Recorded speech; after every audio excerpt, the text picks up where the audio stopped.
before Malika. Suzy Angel Cloud. That's right. Well, that was my nickname, which was I was telling fantastic. Rabia about my costume. Yes, Suzy Angel You Cloud. have to imagine that this was an incredible time in the 60s in Berkeley on Telegraph Avenue, and a lot of people adopted these personas, you know. Well, hers included wings. And my persona was my angel costume, which was an art project. Made out of turkey feathers.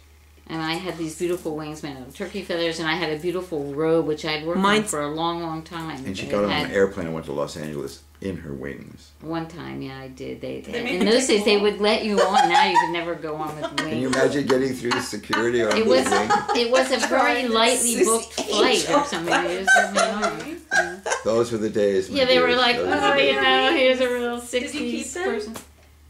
Sorry? Oh, no, I don't know. It's really a shame. You wish we had all these things. So does our daughter. It feels so she sad wishes that we the were still there. dresses. But if we were still there, she wouldn't have been. No, it's giving me some kind of... Explain your dress, explain your angel dress. It's giving me some kind of signal. I hope it's not going to... But even if it does, we'll capture the next piece. I have this other little machine, so... Okay, so I want to... Yeah, tell us about the dress, and then I want to... I never knew the part about how it began. You didn't tell me that you did the meditation at the beginning and at the end. See, I just want to put one thing, because talking about the mime troupe is interesting. The mime troupe was a satirical, like commedia dell'arte, obscene, free speech kind of thing that was going on. Ours was very elevated, sacred, and yes, we had violence, but it was a demon. It represented anger and representing all these bad things that was being neutralized by the hero, who was the great saintly one. And of course, it worked out that the demon got murdered and destroyed, and the all goodness flowered prevailed. forth. So it would be very active. It wasn't a quiet, simple, whispery kind of la sort of thing. We got down to the nub of things. Yeah. Really, there was loud music and loud anger and the chorus and the hero. It was all very dramatically done.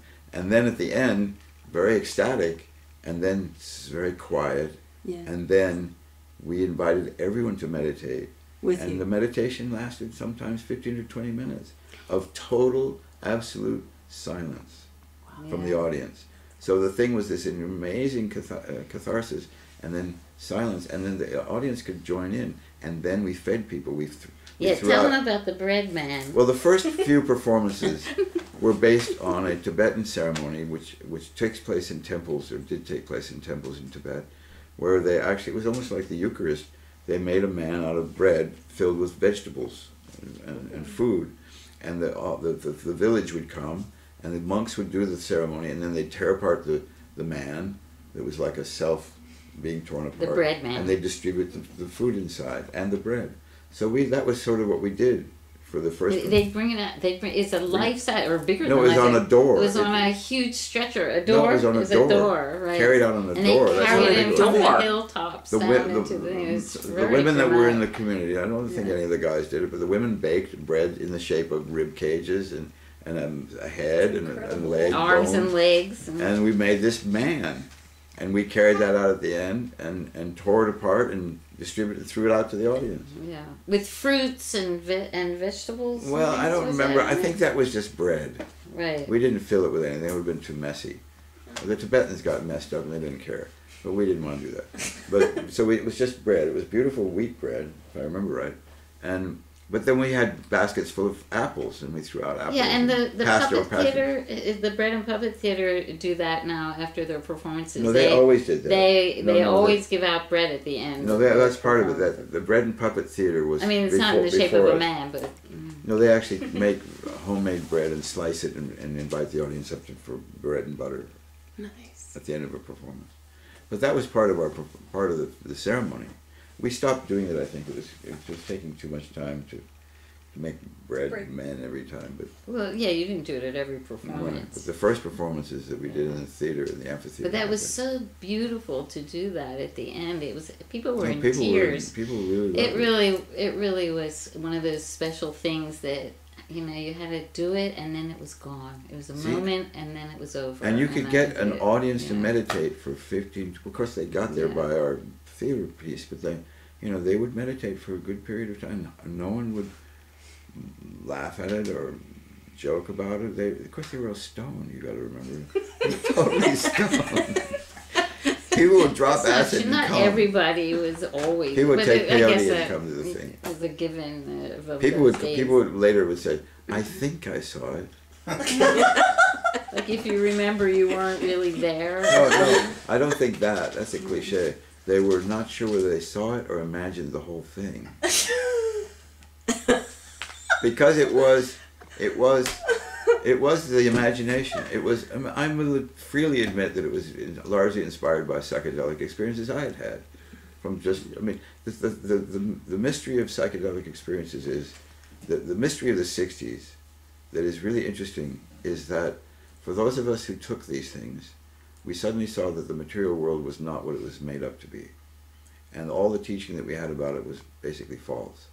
That there were doors of perception. That there were things to pass through, that this world is fleeting and also transparent, because people could see, sometimes to their own detriment, especially if they walked out a window 10 stories high, that things were not what they seemed, and that you know,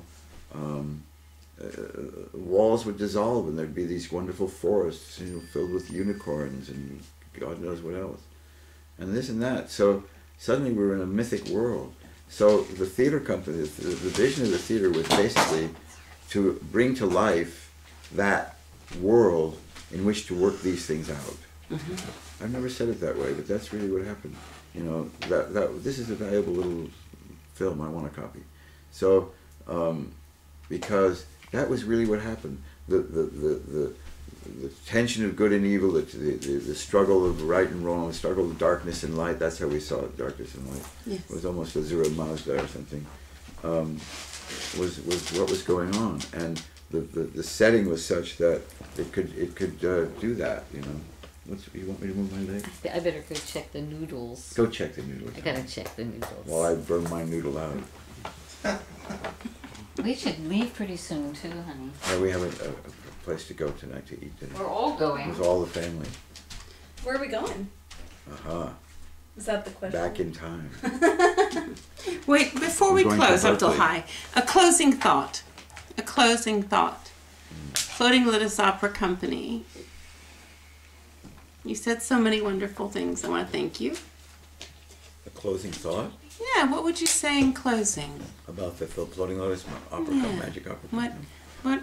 I would say that I'm quite happy and surprised to learn that anyone ever learned about it later.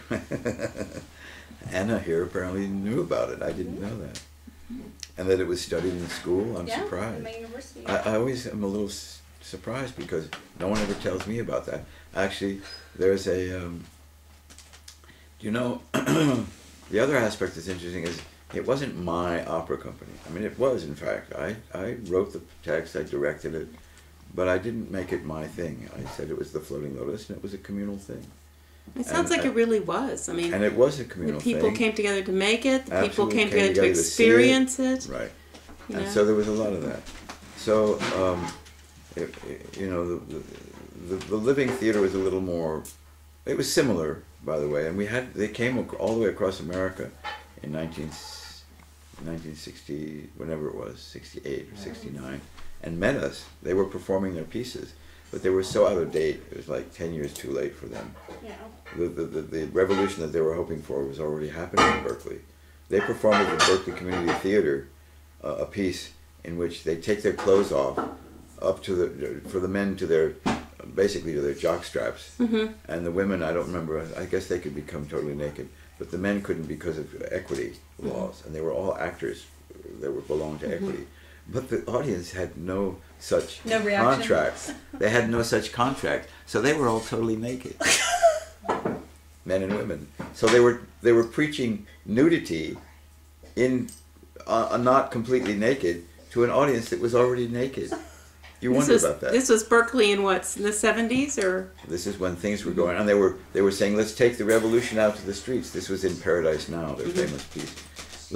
We must go out into the streets and you could hear the tear gas from Telegraph Avenue from the Berkeley Community Theater of the revolution that was already had been in the streets for hours. So these poor people, they were completely undone by California. And that was sort of, they dissolved a little bit after that as well.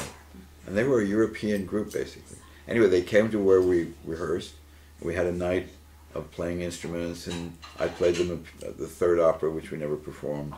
And I met Juliana, not Juliana Messina, Judith Molina, and the man who was the head of it, what was his name? I can never bring his name up completely.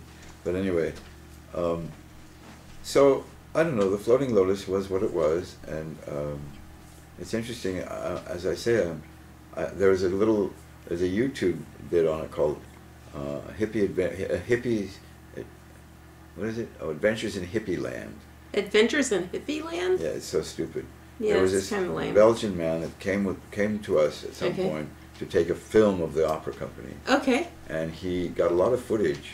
Oh. And we were living, afterwards we moved to some land in Palo Alto. See, I've just told you a 3-year period, at which point people were trying to have a commune, but it didn't really work terribly well. And he wanted to do a performance, film a performance. So I invited a lot of people from Berkeley to come to this land. It's a number of hours trip. They came just for Saturday for one day. We did a performance as best we could, but it was a kind of a rehearsal. He ran around with his camera and did all these kind of things. And then at the end of the day he said, I can't wait till tomorrow. I said, why? I'm going to put film in the camera. I said, the demon came up. I was so furious. I said, you are being exiled to the corner of the land where we were, and I want you out of here.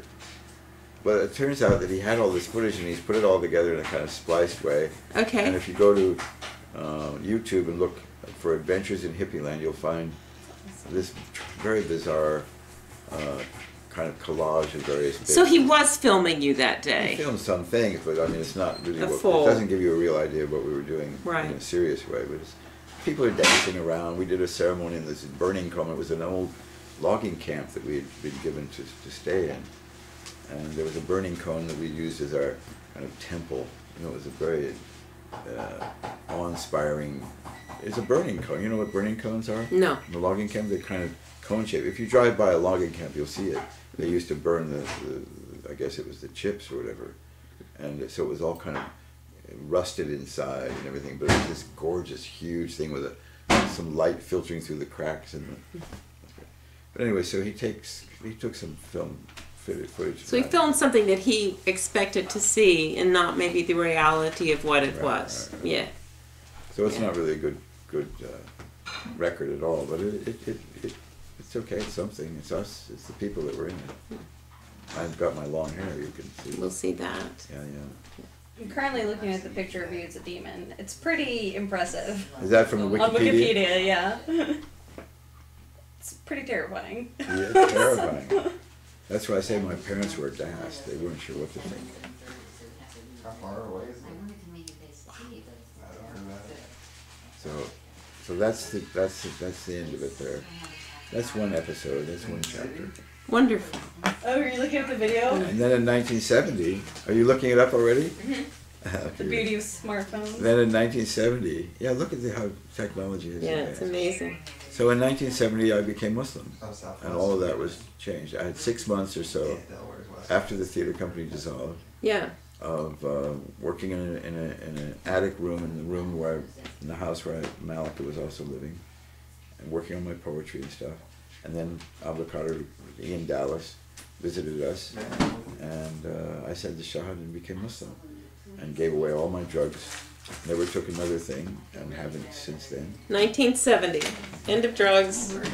End of I had a everything. few rolled up joints and a couple of caps. Gave them all away. Some peyote buttons, and an old girlfriend came by, and I said, "Here." She said, "No." Yeah. It's over. Are you sure? Are you sure? Yeah. Yeah. I'm really sure. Alhamdulillah. Alhamdulillah. Thank you, Abdul Hai. Alhamdulillah. Very wonderful day. Thank you. Alaikum. Alaikum It's assalam. good to be with Peace you. be Sorry, with you. Sorry for carrying on. No, it's beautiful. It's exactly what I wanted. Okay, there you go. Barakallahu feek. Blessings on your on you and your heart Thank you, dear. Thank you. and your beautiful words. And how about me? Barakallahu feek.